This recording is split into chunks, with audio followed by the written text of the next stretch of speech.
తెలంగాణలో ఇది పొలిటికల్గా బిగ్ బ్రేకింగ్ అనే చెప్పాలి. బీఆర్ఎస్ పార్టీ సభ్యురాలు ఎమ్మెల్సీ కవితను బీఆర్ఎస్ పార్టీ సస్పెండ్ చేసింది. ఈ మేరకు లేఖ కూడా విడుదల చేసింది. అయితే కవిత పార్టీ వ్యతిరేక కార్యకలాపాలకు పాల్పడుతున్నట్లుగా ఆరోపిస్తూ మొత్తానికి ఇప్పటివరకు జరుగుతున్న సీక్వెన్స్ అంతటినీ కూడా దృష్టిలో పెట్టుకుని బీఆర్ఎస్ పార్టీ ఈ కీలక నిర్ణయం తీసుకున్నట్లుగా తెలుస్తోంది.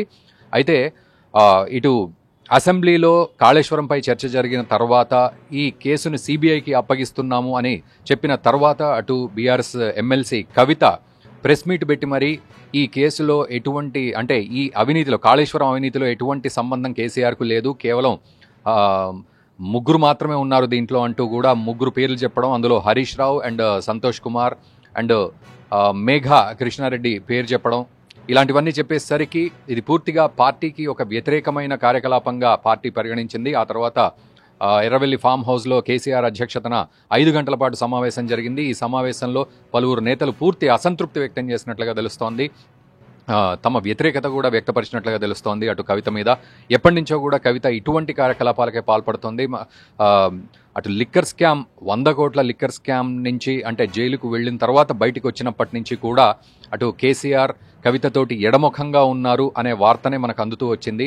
అయితే కేసీఆర్ కవితను చూడ్డానికి కూడా వెళ్ళలేదు జైల్లో ఉన్నప్పుడు అనే మాటకి అటు నేనే రావద్దన్నాను కేసీఆర్ను, ఎందుకంటే అటువంటి పెద్ద మనిషి ఇటు జైల్లో నన్ను చూడ్డానికి రావడం నాకే ఇష్టం లేదు, అందుకే నన్ను రావద్దన్నాను, అందుకే రాలేదు కేసీఆర్ అని అంటూ ఒకవైపు, మరోవైపు కేసీఆర్కి కవిత మీద ఎంతో కోపంగా ఉన్నారు, అందుకే కవితను చూడడానికి కూడా రాలేదు అనే వర్షన్ మరోవైపు నడిచింది. సో అప్పటి నుంచి కూడా ఈ గ్యాప్ అంతా కూడా పెరిగిపోయింది. ఈ క్రమంలో కవిత పునరాలోచనలో పడింది అసలు ఏం జరుగుతోందనే విషయంలో. ఆ తర్వాత తను కొంత ఆత్మావలోకం చేసుకుంటూ కూడా అసలు కేసీఆర్కి తిండి మీద కానీ డబ్బు మీద కానీ ఎటువంటి ఆశ కానీ శ్రద్ధ కానీ ఉండదు. ఆయన కేవలం తెలంగాణ కోసమే పరితపించిన వ్యక్తి, చావు నోట్లో తలపెట్టి తెలంగాణను సాధించిన వ్యక్తి ఈరోజు సిబిఐ విచారణ ఎదుర్కోవడం అంటే ఇంకా పార్టీ ఉంటే ఎంత పోతే ఎంత అంటూ కూడా ప్రెస్ మీట్ పెట్టి మరి ఇటు హరీష్ రావుపై, సీనియర్ నేతలైన హరీష్ రావుపై, సంతోష్ కుమార్పై ఇలా వ్యాఖ్యలు చేయడంతో కేసీఆర్ కూడా మనస్తాపం చెందినట్లుగా తెలుస్తోంది. ఎందుకంటే ఇంటి గుట్టు రచ్చకీడ్చినట్టుగా ఒకవైపు, మరోవైపు ఇవన్నీ కూడా కేవలం ఆరోపణల కిందికే రావడంతో అటు కేసీఆర్ పూర్తిగా అసంతృప్తి కోపంతో రగిలిపోయినట్లుగా తెలుస్తోంది. దాదాపు సుదీర్ఘంగా 5 గంటల పాటు కేసీఆర్ తన ఫామ్ హౌస్లో మిగతా నేతలతో సమావేశమయ్యారు. ఈ సమావేశంలో కేసీఆర్ కూడా తన కోపాన్ని వ్యక్తపరిచినట్లుగా మనకు వార్త తెలుస్తోంది. ఏదేమైనప్పటికీ బీఆర్ఎస్ పార్టీ ఖచ్చితంగా ఇంకా కవితను సస్పెండ్ చేయాలనే నిర్ణయించుకొని మొత్తానికి లేఖ విడుదల చేసిన సందర్భం ఇది. ఇది నిజంగానే తెలంగాణలో ఒక పొలిటికల్ సునామీ సృష్టించిందనే చెప్పాలి. ఎందుకంటే ఎమ్మెల్సీ కవిత కూడా చాలా అసంతృప్తిగా ఉన్నారు. ఆవిడ మొదటి నుంచి కూడా ఫ్యామిలీ పరంగా కూడా ఎన్నో ఇష్యూస్ ఎదుర్కొంటూ వచ్చారు. అటు కేటీఆర్కి ఈ మధ్య కాలంలో రాఖీ కట్టడానికి వెళ్తే కూడా కేటీఆర్ అందుబాటులో లేకపోవడంతో మనస్తాపం చెందింది. మరోవైపు ఇప్పటివరకు ఎప్పుడు కూడా హరీష్ రావు విషయంలో కానీ, సంతోష్ రావు విషయంలో కానీ ఎప్పుడు వ్యాఖ్యలు చేయలేదు.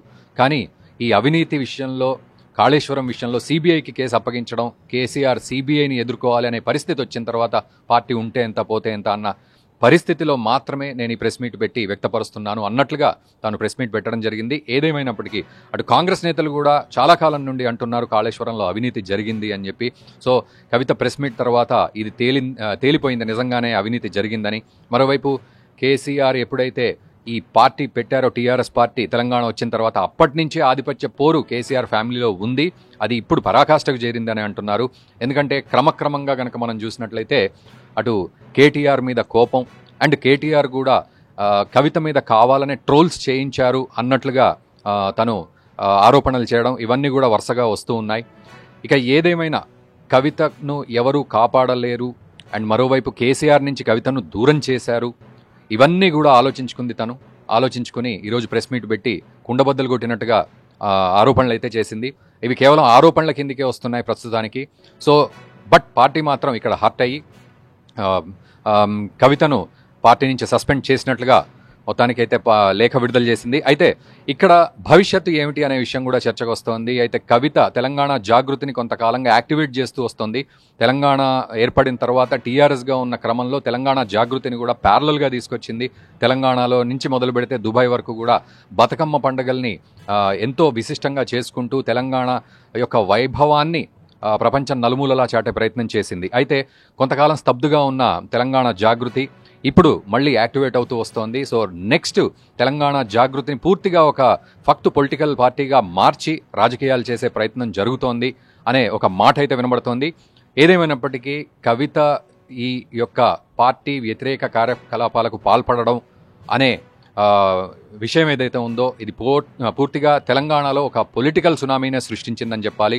ఎందుకంటే ఉద్యమంతో కేసీఆర్ కూడా నిజంగానే చావు నోట్లో తలబెట్టి బయటికి వచ్చి తెలంగాణ సాధించి ఒక టీఆర్ఎస్ పార్టీ ఉద్యమ పార్టీగా పెట్టి ఆ తర్వాత బీఆర్ఎస్గా దాన్ని మార్చి ఒక ఫక్తు రాజకీయ పార్టీగా దాన్ని మార్చి రాజకీయాలు చేస్తూ తెలంగాణను అభివృద్ధి దిశగా తీసుకెళ్లిన సందర్భం మనందరం చూసాం.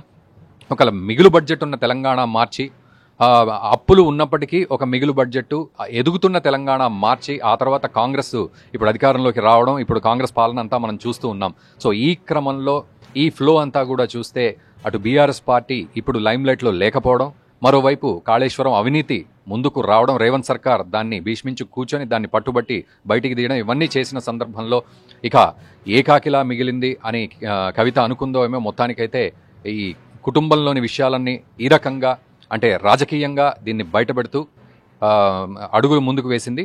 చూడాలి మరి ఇటువంటివి కుటుంబంలో ఎటువంటి పరిణామాలకు దారితీస్తాయని ఒకవైపు అయితే, పొలిటికల్గా ఇది ఎటువంటి సునామీని సృష్టించబోతోంది, భవిష్యత్తులో ఎలా ఇదంతా కూడా సద్దుమణుగుతుందా లేకపోతే ఇంకా చినుకు చినుకు గాలివానలాగా మారి ఇది కబళించేస్తుందా ఆ కుటుంబాన్ని కూడా వేచి చూడాల్సిన పరిస్థితి అయితే ఇప్పుడు ఉంది.